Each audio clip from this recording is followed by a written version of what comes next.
형평성 논란이 제기된 현장 예배 전면 중단 조치에 대해 교계가 적극적인 목소리를 내야 한다는 지적이 나오고 있습니다. 코로나19 타격은 여름 수련회나 단기 선교의 변화에도 영향을 미쳤습니다. 교회들의 여름 사역 상황을 취재했습니다. 코로나19로 선교 사역에 많은 변화가 나타나는 가운데 때와 장소의 제약 없이도 사역을 이어갈 수 있는 선교 프로그램이 운영되고 있어 취재했습니다. 우리에게 익숙한 찬양 꽃들도를 부른 CCM 가수 이중석 선교사가 1년 반 만에 신곡으로 돌아왔습니다.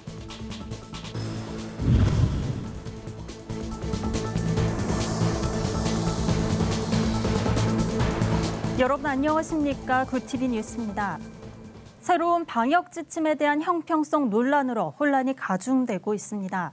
현장 상황을 고려하지 않은 획일적 기준에 교계만 고스란히 피해를 떠안게 된 건데요. 현장 예배 전면 중단 조치에 대해서도 교계가 목소리를 내고 있지만 당장 이번 주 예배 전까지 새로운 기준이 마련되기는 어려워 보입니다. 박은결 기자의 보도입니다. 결혼식은 49명까지, 사적 모임은 4명 이하로 제한하면서 4~5천 명 규모의 대형 콘서트 개최는 허용됩니다. 버스와 지하철은 제한이 없고 택시는 2인까지만 이용할 수 있습니다.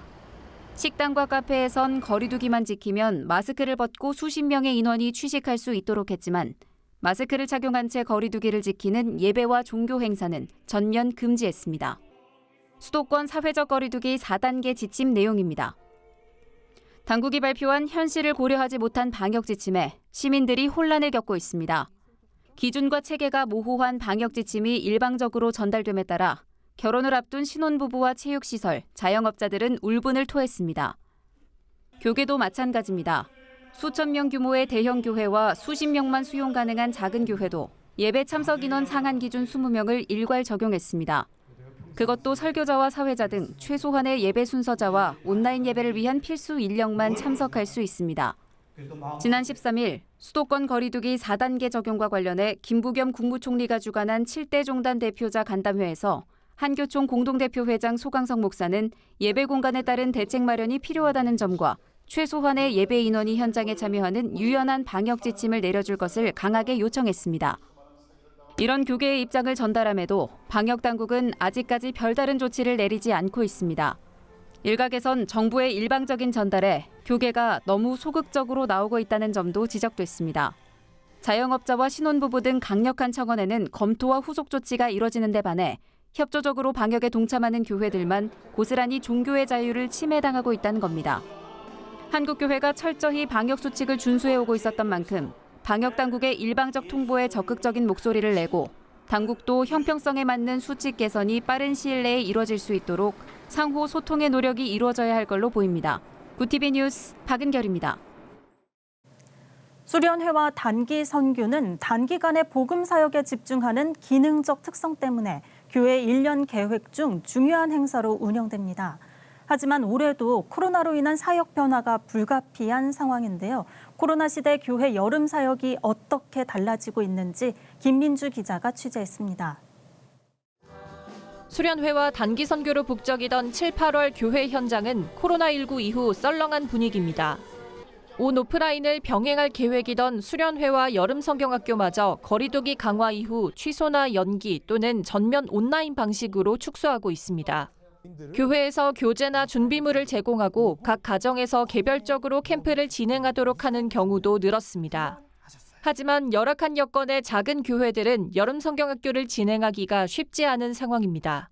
온라인으로 대체할 수밖에 없다는 것이죠. 시스템이 잘 갖춰진 그런 교회, 대형 교회라든지 중형 교회는 문제가 없지만 그 소형 교회나 개척 교회들은 취소할 수밖에 없다라고 하는.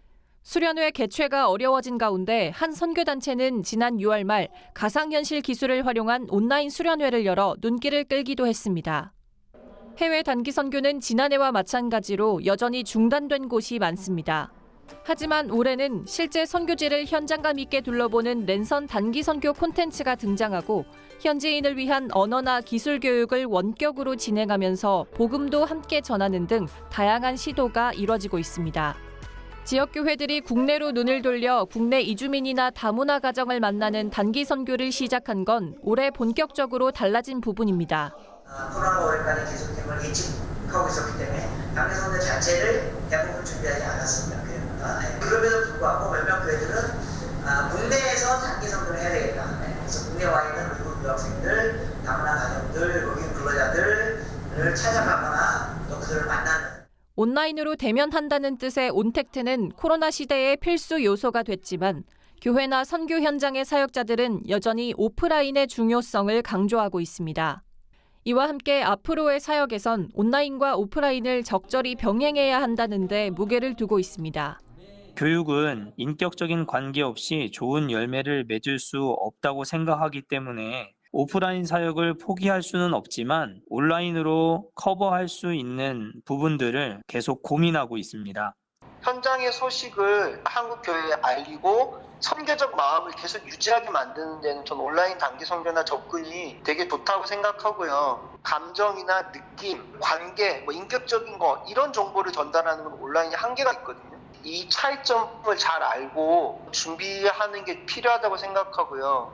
교회들의 여름 사역은 크게 위축됐지만 이전 사역을 돌아보며 자구책을 마련하는 한편 포스트 코로나 시대를 준비하려는 선교 시도는 계속되고 있습니다.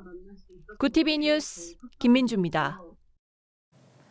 앞서 보셨듯이 변화된 여름 사역 가운데 때와 장소에 제약 없이 위축된 선교에 활기를 일으키고 있는 프로그램이 있습니다. 바로 랜선 단기 선교인데요. 직접 만날 수는 없어도 코로나 상황에서도 선교를 가능하게 하는 사역의 현장을 진은희 기자가 다녀왔습니다. 언니, 우리 기도 제목 하나씩 얘기해 볼까요? 언니 먼저. 코로나 엄청 심해요. 그래서 진짜 빨리 빨리 잘 됐었으면 좋겠어. 한국 시간으로 오후 9시. 코로나로 볼 수 없는 다른 나라의 친구를 만나 기도 제목을 나눕니다. 직접 만날 수 없어도 얼굴을 마주하며 선교하는 이른바 랜선 단기 선교가 이뤄지고 있습니다. 참가자는 한국인 청년과 동남아시아 A국가의 한 청년. 이들은 약 4주 전부터 온라인을 통해 만남을 이어왔습니다. GP선교회 소속 전은표 선교사는 코로나로 인해 단기 선교가 중단되자 사역을 지속하기 위한 방편으로 랜선 단기 선교를 고안했습니다.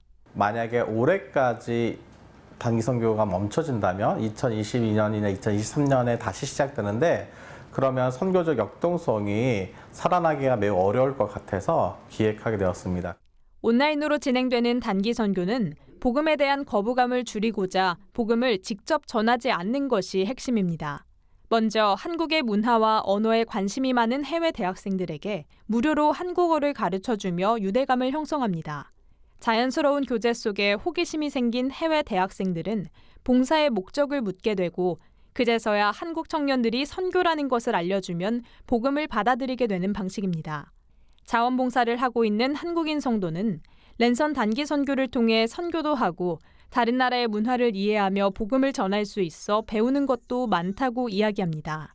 언니랑 되게 빨리 친해졌거든요. 이런 것도 되게 신기하고 제가 처음에 시작할 때는 우리나라 예배 문화나 아니면 한국어 문화나 한국어를 좀 가르쳐주고 싶은 마음이 있었는데 언니랑 친해지다 보니까 혹시 통성기도를 하는지 주님을 뭐라고 부르는지 이런 게 저는 궁금해지더라고요. A국에서 참여한 한국어학과 학생은 선교를 경험하면서 한국어를 배우고 하나님에 대해서도 더 깊이 알아갈 수 있는 시간이 됐다며 좋아했습니다. 더 좋아하죠. 성경에 대해도 이야기할 수 있고 그냥 생각 더 깊게 나눌 수 있고 하나님 믿지 않는 사람이랑 하나님 믿는 사람과 생각 엄청 달라요. 그래서 깊게 이야기하는 거 더 재미있게. 랜선 단기 선교는 현재 10명의 한국 청년들이 1:1 방식으로 참여하고 있습니다. 이 프로그램을 기획한 전 선교사는 코로나가 잠잠해져서 해외에 나갈 수 있게 될 경우 온라인으로만 소통하던 학생들과 함께 대면 캠프를 진행하고 싶다는 바람을 전했습니다. 구티비 뉴스 진은입니다. 찬양 꽃들도를 부르며 이름을 알린 CCM 가수 이준석 선교사가 15일 신곡 괜찮다 괜찮아를 발표했습니다. 어렵고 힘든 상황 가운데 놓인 이들에게 전하는 위로를 한층 더 깊어진 목소리에 담았습니다. 이준석 선교사를 만나 자세한 이야기 들어봤습니다. 천보라 기자입니다.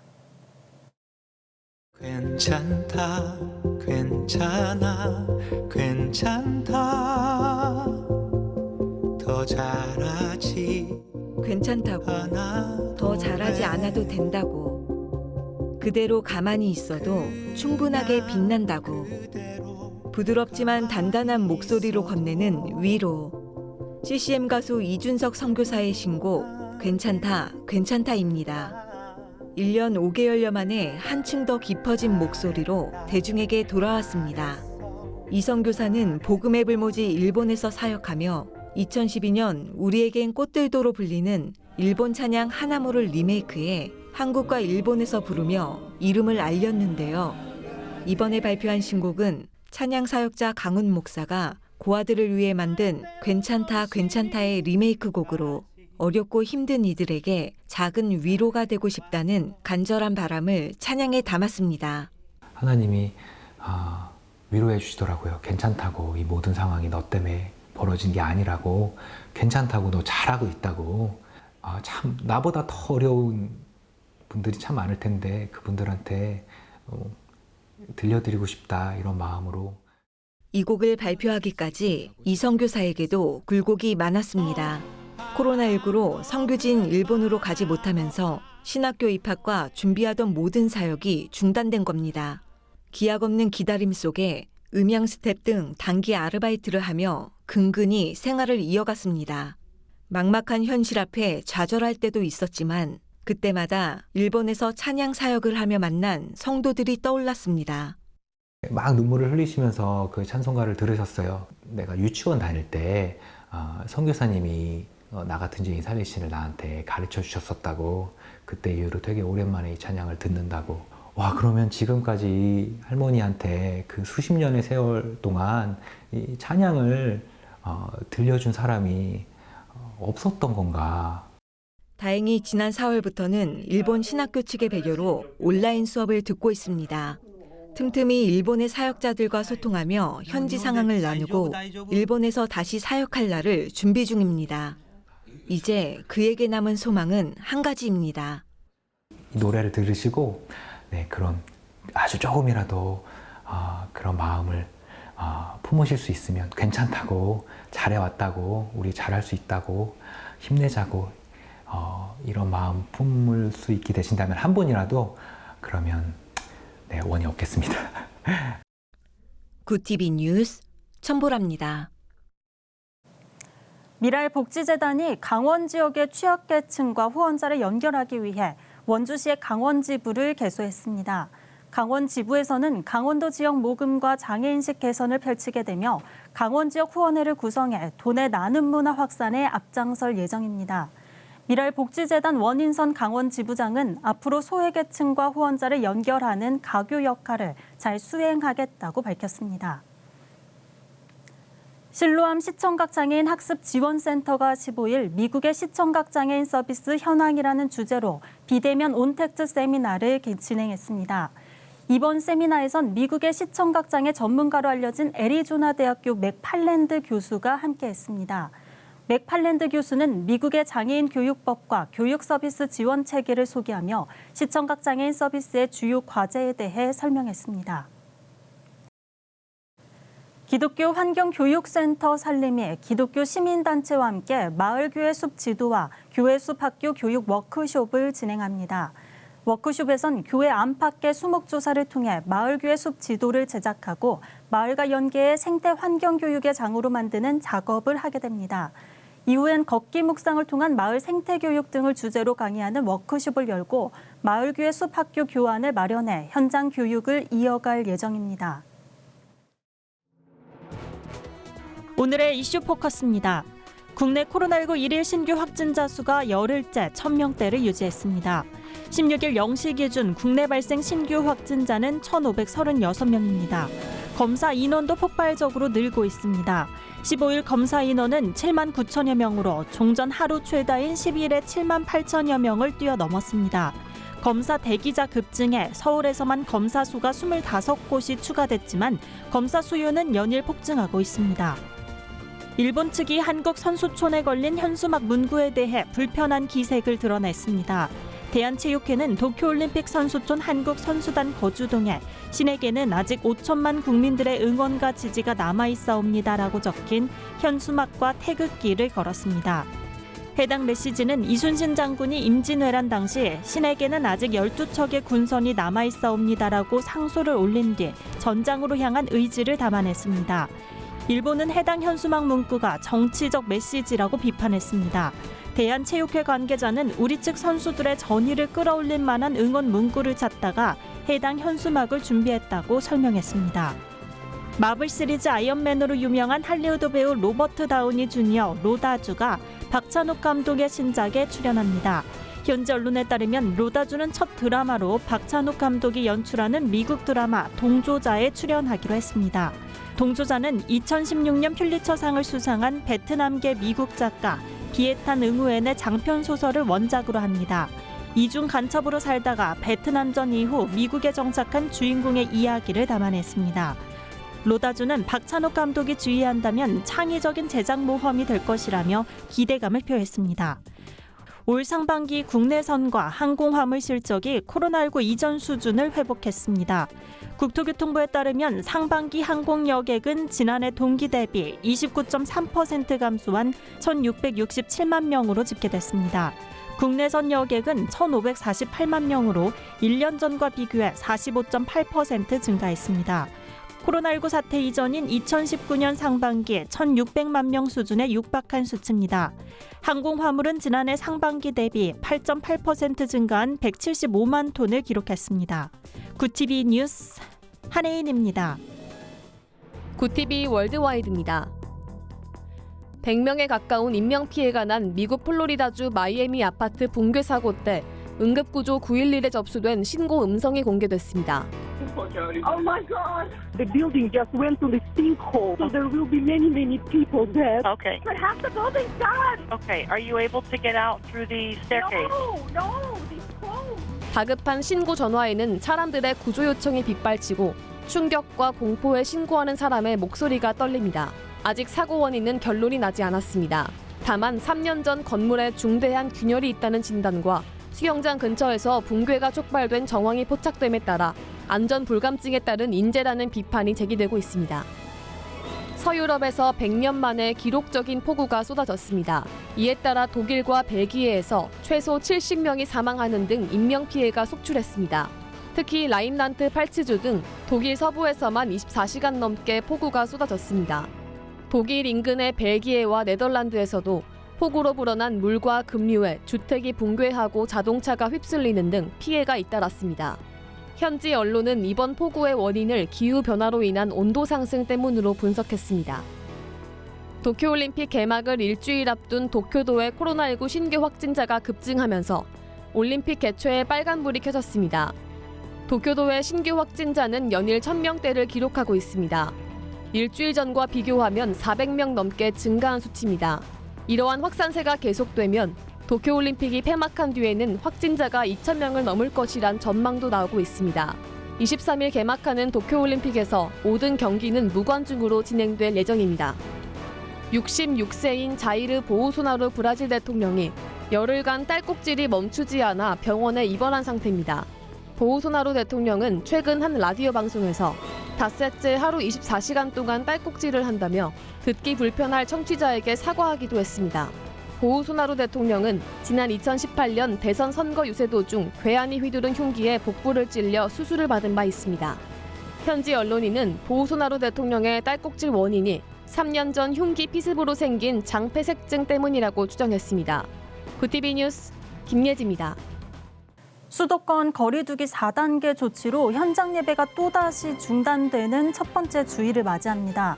최대 10,000명이 들어가는 예배 공간에 단 한 명도 예배를 드릴 수 없는 현실. 상식적으로 생각해도 납득하기가 참 어려운데요. 정부의 일방적인 통보에 국민의 기본권인 종교의 자유가 더 이상 침해되지 않도록 방역당국의 신속한 조치를 바랍니다.